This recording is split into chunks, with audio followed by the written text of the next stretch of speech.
নমস্কার বন্ধুরা, সুপ্রভাত। কেমন আছেন সবাই? আশা করি সবাই ভালো আছেন। বিগত বেশ কিছুদিন আমরা ঠিকভাবে ভিডিওগুলো দিতে পারছি না। তার কারণ হচ্ছে আমার নিজেরই সময় হয়ে উঠছিল না ভিডিওগুলো দেওয়ার মতন। তো আমার নিজের কিছু কাজ থাকে, তো সেগুলো আমি করি। তো সেই জন্য সময় হয়ে ওঠে না ঠিকভাবে টাইম মতো ভিডিও দেওয়ার। আর যেহেতু এটা শীতকালের সময়, তো শীতকালে এই সময়টা আমার বাড়িতে সবজি চাষের প্রধান সময়। তো তাদেরও একটা সময়ের ব্যাপার থাকে, সেভাবে আমরা রান্নার ভিডিওগুলো বা চাষবাসের ভিডিওগুলো সেইভাবে একদমই দিতে পারিনি। তো এবার চেষ্টা করব যে প্রত্যেক সপ্তাহে একটা অথবা দুটো করে আমরা চাষবাসের ভিডিও অথবা রান্না করার ভিডিও দেওয়ার জন্য চাষবাসের ভিডিওগুলোই বেশি দেওয়ার চেষ্টা করব, কারণ রান্নাটা সময় ওঠে না। বাড়ির যেহেতু এই সময় শীতের মরশুমে পুরোটাই সবজি চাষের ব্যস্ত থাকে, তো এই সময়টা আমাদের সময় হয়ে ওঠে না। তো আজকে দেখাবো আমাদের সকাল সকাল চলে এসেছি, যেহেতু সবজি চাষের আপডেট দেখাবো। তো ভিডিও কোনো কাটছাঁট নয়, পুরোটাই একবারে প্রথম থেকে শেষ পর্যন্ত দেখতে থাকো, যে এভাবেই আমরা দেবো ভিডিও। আর এখন আছি আমাদের সেই আলু জমিটায়, যেটা আপনাদেরকে আমি দেখিয়েছিলাম অলরেডি অনেক দিন আগে, কিভাবে কি আলু চাষ করছি, জমি কিভাবে আমরা হাল করলাম, তারপরে কি কি সার ইউজ করলাম। তো জমিটা আমি দেখাচ্ছি। আলু গাছগুলো অলরেডি অনেক বড় হয়ে গেছে, আর আলু গাছগুলো বড় হয়ে একবার জমিটা কুপিয়ে তারপরে এই জমিগুলোতে একবার সেচও দেওয়া হয়ে গেছে। আমি দেখাচ্ছি একবার ক্যামেরাটা ঘুরিয়ে। এই যে আলু জমিটা, এই বেশি দিন হয়নি, বড় জোর 20 দিন হয়েছে। তো তখন দেখিয়েছিলাম একদম ছোট ছোট আমরা আলু লাগাচ্ছিলাম। তো এগুলো সব চন্দ্রমুখী আলু ছিল। তো এখন দেখো গাছগুলো কত বড় বড় হয়ে গেছে। তো আর বেশি দিন নয়, আর বেশ কিছু দিনের মধ্যেই আলুগুলো সব খুলতে হয়ে যাবে। তো তখন দেখাবো আবার কিভাবে কি আলু খোলা বা নতুন আলু দিয়ে যদি কোনো রেসিপি আনতে পারি সেটাও দেখাবো। তো এই যে দেখালাম আমাদের আলু জমি। তো আলু এখনও হয়নি, অনেকটাই গাছ ছোট আছে, তবুও গাছগুলো খুব তাড়াতাড়ি বেড়েছে। যেহেতু শীতকাল, তো সেই জন্য তরতর করে খুব তাড়াতাড়ি গাছগুলো বাড়ছে। আর আলু যখন হবে অবশ্যই দেখাবো, আর চেষ্টা করব যে কোনো নতুন আলু দিয়ে কোনো ভিডিও বানিয়ে দেখানোর, মানে কোনো রেসিপি বানিয়ে চেষ্টা করব। তো আজকে যেহেতু এখন সিম জমিতে চলে এসেছি, এবার দেখাচ্ছি সিম জমিটায় কীভাবে কি সকালে সিমগুলো তোলা হচ্ছে। আর ভেতরে মা বাবা অলরেডি আছে, সিম তোলা হচ্ছে। যেহেতু আমাদের বাড়ির যেটা কাজ ওটা পুরোটাই চাষবাস, তো চাষবাসের কিভাবে কি হয় তো ওটা আমাকে দেখাচ্ছি এক্ষুনি। তো বন্ধুরা, এই যে আলু জমি আর পাশে পাশে পালং শাক দেওয়া আছে, আর পাশেই এই সিম জমিটা। এইটা যেহেতু পুরোটাই আগে শশা জমি ছিল, শশার সঙ্গে উচ্ছেও ছিল। তো তারপরে গাছগুলো মরে যাওয়ার পরে বেড়াটা কাটা হয়নি, এর উপরেই সিম লাগিয়ে দেওয়া হয়েছে, এবং সিমও খুব ভালো হয়েছে। এখন তো সিম তোলা হচ্ছে, মা ওইদিকে সিম তুলছে। জিজ্ঞাসা করি কি ব্যাপার। মা, সিম তোলা কমপ্লিট? না, ওই অল্প করেই তুলবো, কিন্তু কতগুলো তুলেছো দেখি?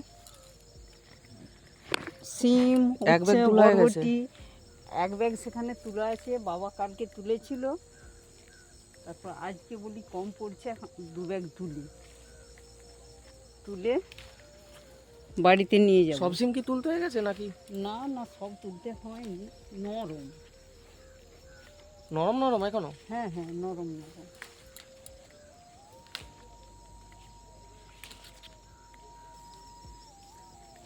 এই যে এই ফুলগুলো হয়ে আছে, এগুলো আবার কি ফুল ধরবে না? ওগুলো সব বাঁচা ফুল পড়ে যাবে? না, ওইগুলোতেই সিম ধরবে। ওই যে ছোট ছোট ঝুরি ঝুরি সিম নেমেছে, এগুলো এগুলো বড় হবে। মা, এটা কি গাছ জানো? এরকম এই ফটফট ফটফটির মতন। এগুলো পটপটি গাছ। কি গাছ? পটপটি গাছ। পটপটি গাছ? দেখি ফাটবে নাকি? হ্যাঁ, ফাটালে তো ফটফট করে এটা ফাটবে। ফাটিয়ে দেখো। আর শুকিয়ে গেছে বলে ফাটবে না, কাঁচা হলে ফটফট ফটফট করে ফাটবে এগুলো। এটা লাউ গাছ, কচি কচি লাউ ধরেছে ভিতরে। লাউ হয়ে গেছে? হ্যাঁ। মা, একদিন সেই লাউ দুধ করো না? হ্যাঁ করব, একটু বড় হোক। 2টি সরষা গাছ উবড়িয়ে ফেলাতে হবে। কেন? সরষা গাছগুলো প্রচুর ঘন হয়ে গেছে। ঘন থাকলে সরষা গাছ হবে নি। সরষা মানে আওতায় পড়ে যাবে, ঘন থাকবে। বাকি দুটো উবড়ি ফেলে কোনখানের ওই মেন জমির সরষাগুলো নাকি ওই আলু জমির পাশে? আলু জমির পাশে যে সরষাগুলো খুব ঘন হয়ে গেছে। এখনই উপড়ে দিবে? হ্যাঁ, এখনই উবড়িয়ে ফেলে দেবো। বা কুমড়ো হয়নি? কুমড়ো, হ্যাঁ ওই তো একটা কুমড়ো বড় হয়ে গেছে, ভেড়ার উবড়ে। কোথায় কোথায়? ওই যে কুমড়াটা শিরা কুমড়া? হ্যাঁ, সিরালা কুমড়া। এই যে বন্ধুরা, কুমড়ো একটা হয়েছে, তো গাছ অনেকগুলোই আছে, 5-6টার কিন্তু মতন গাছ ফল আছে, হচ্ছে, ফলগুলো নষ্ট হয়ে কিন্তু যাচ্ছে। ফল তো নষ্ট হয়ে যাচ্ছে, কুমড়ো তো হচ্ছে না।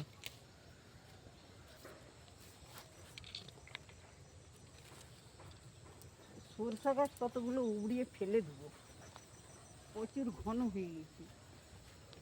যে কোনো জিনিস ঘন লাগালে তাতে ফল ফুল কিছুই হতে চায়নি, নষ্ট হয়ে যায়।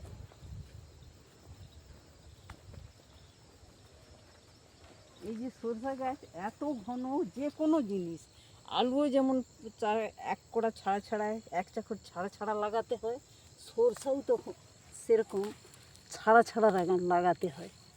এত ঘন গাছে সরষা হয়নি। তারপর আলু গাছকে চেপে দিচ্ছে, আলু গাছকে ফল ধরবে নি, আলু গাছে এত ঘন গাছে, প্রচুর ঘন। ঘন জিনিসটা কি বলতো, কুয়াশা লেগে লেগে লেগে লেগে এই গাছ মানে হাফসে যেয়ে আলু গাছকে চাপা দিয়ে দিবে, আর পড়ে গেলে সরষা হবে না। মানে গাছ যখন বড় হবে সরষা গাছগুলো আলু গাছের উপর সব পড়ে যাবে। হ্যাঁ হ্যাঁ, পড়ে যাবে। সরষা উড়াতে উড়াতে একটা আলু উড়ানো হয়ে গেছে, আলুও হয়ে গেছে। এই তো 1 মাসও তো এখনো হয়নি গাছ। 1 মাসের পর থেকে এই যে সেচ দেওয়া হলো, হুম। এবার তো আলু সব ধরে যাবে, ঝুরি ঝুরি ঝুরি ঝুরি সব আলু নামবে। এই সরষা গাছগুলো ফেলে দিই। এই যে এই কালো সরষা, হুম।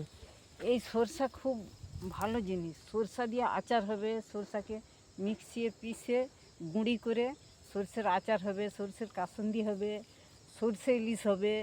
এই এই ছোটো ছোটো এই সরষা দিয়েই সরষে ইলিশ হয়। আর এই সরষা খুব ঝাঁঝালো, যদি বেটে ভাতে কলা পাতায় করে দেওয়া যায়, একটু কাগজি লেবু আর কাঁচা লঙ্কা দিয়ে মেখে যদি খাওয়া যায়, ভাত এমনিতেই ভাত খাওয়া হয়ে যাবে, এতটা টেস্টি আর ঝাঁঝালো। চালতার যে আচার করেছি এই কালো সরষা দিয়ে, সে হয়ে গেল তো 2 মাস, সে একবারে খেলে চোখ মুখ দিয়ে জল চলে আসবে, এত ঝাঁঝ। চালতার আচার মানে চালতার কাসন্দি মাছ এটাকে বলছে। আর তখন আমাদের তো চ্যানেলটা তৈরি হয়নি, ভিডিওটাও করাও হয়নি আর দেওয়াও হয়নি, কিন্তু চালতা গুড়ের আমরা ভিডিও অবশ্যই করেছি। তো তখন কি আমাদের চ্যানেলটা তৈরি হয়ে গিয়েছিল, আর সেই ভিডিওটা আমাদের এই চ্যানেলেই আছে। তো যারা যারা দেখতে চাও তো আমাদের চ্যানেলে যাও আর ভিডিওটা গিয়ে অবশ্যই দেখে আসো, আশা করি খুব ভালো লাগবে। এই আলু গাছটা তো জ্যাঠো লাগানো হয়েছে, আলুর ফলনটাও বাড়বে আর আলুটাও ভালো হবে। তারপর কুয়াশা হয়ে হয়ে তো গাছ শুকিয়ে যায় তাড়াতাড়ি, মানে গাছগুলো নষ্ট হয়ে যায় কুয়াশা হলে। কুয়াশা হলেই গাছ খারাপ হয়ে যায়, আর প্রত্যেক দিনই তো ঘন কুয়াশা হচ্ছে, গাছকে তো ছিঁচে মেরে দিবে।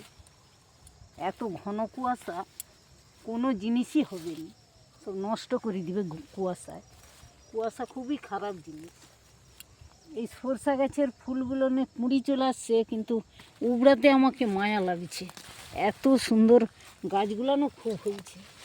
এই মাঠটা পুরোটাই চাষ হয়, তো এর মধ্যে ওই যে গাছগুলো দেখতে পাচ্ছেন সেই দিকে, এই এই এই গাছটা এর পেছন দিকের যে জমিগুলো আছে ওগুলো ওই রাঙালু, বেগুন, ফুলকপি, বাঁধাকপি এগুলো চাষ হয়েছে। সারাদিন এইরকম আমাদের চাষবাসের অনেকই কাজ থাকে বাড়িতে, আর এগুলো চাষবাসটা পুরোটাই মা বাবাই দেখাশোনা করে। আর পুরো যেহেতু এখন চাষবাসের সময় আর এই সময়টা তারা প্রচুর পরিমাণে ব্যস্ত থাকে, তো সুতরাং রান্নার ভিডিওগুলো আমি এই জন্যই এই মুহূর্তে খুব একটা দিতে পারছি না। এখনও বিকেলে তাদের বেগুনের কাজ আছে, যেহেতু বেগুনও তোলা হবে আর সাথে ফুলকপি, বাঁধাকপি সব কিছুই তোলা হবে। আর ওগুলোকে আবার সকালবেলা বাজারে নিয়ে যাওয়ার ব্যবস্থা থাকে, পাইকারি মার্কেটে ভোর ভোর গিয়ে বেচে দিয়ে আসতে হয়।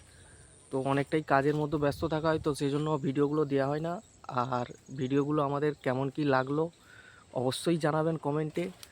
আর যারা এখনও আমাদের চ্যানেলকে সাবস্ক্রাইব করেননি, এই রকম আরও গ্রাম বাংলার ভিডিও, গ্রাম বাংলার রান্না এই সকল পাওয়ার জন্য আমাদের চ্যানেলকে সাবস্ক্রাইব করে রাখুন। ধন্যবাদ। দেখা হচ্ছে আবার পরের ভিডিওতে।